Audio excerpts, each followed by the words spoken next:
Thank you, Chairman Brown, and welcome to all of you today. I'd like to start with you, Mr. DeFord. First, I'd like to congratulate you on being named CMA's New Artist of the Year. That's quite an award, and it's great to see another Tennessean here at the Capitol, so welcome to you. I'd like to stay on our state for a minute. Yes, sir. Our state is facing a grave threat from drug overdoses. In fact, we have the #2 mortality rate in the nation in Tennessee. Yes, And according to the Tennessee Department of Health, the majority of these overdoses are linked to illicit fentanyl. Yes, sir. Every time I talk to Tennessee sheriffs, they tell me that each month is worse than the month before it in terms of drug overdose and drug trafficking.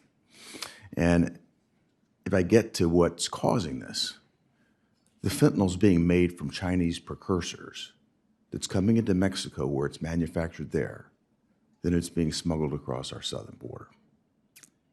In fiscal year 2023, Customs and Border Protection seized 26,000 pounds of fentanyl at the border. And that's only the amount that we're catching. Senator Menendez talked about the amount that we're catching at the ports of entry. Well, that's where we have sophisticated equipment to screen. But what's evident is with the rising death toll that we've got, more and more of this is flooding across our border, beyond the points of entry.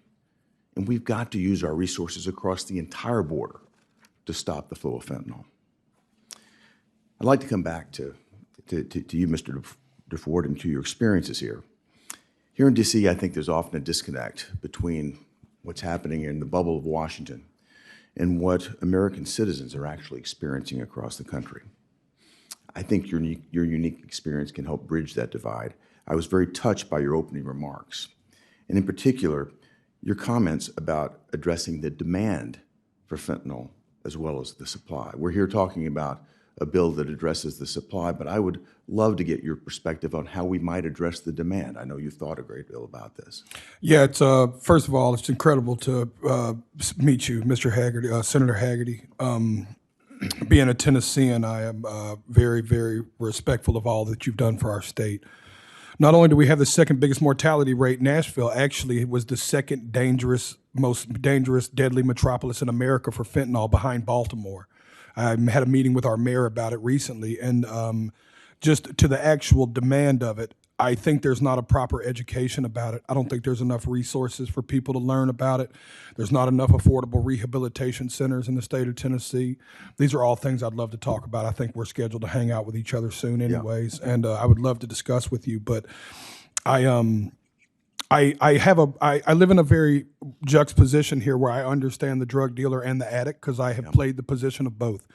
And unrelated, but to Mr. Kennedy's point, I agree with you, Senator Kennedy. I believe that chart is about as ass backwards as it could be, excuse my language.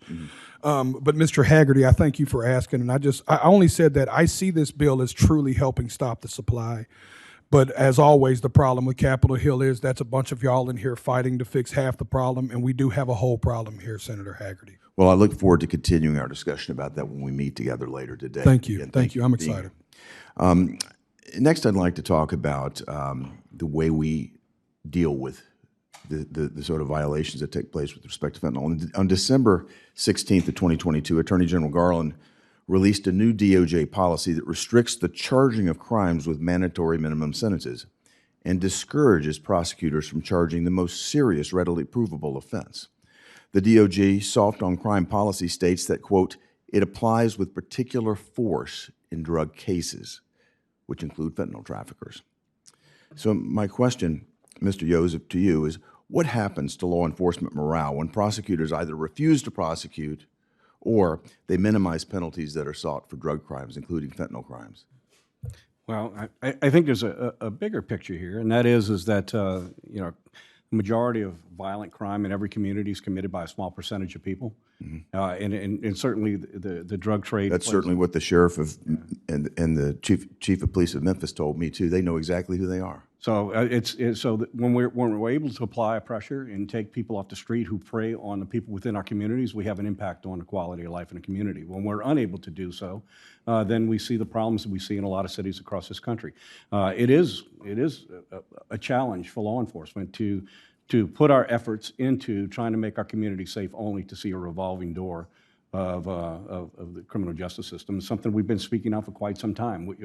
At some point, we need to recognize that what we're doing is not working. You apply enough pressure, it eliminates some of this criminal activity, and the quality of life goes up. I'd like to just make one very simple point very quickly here.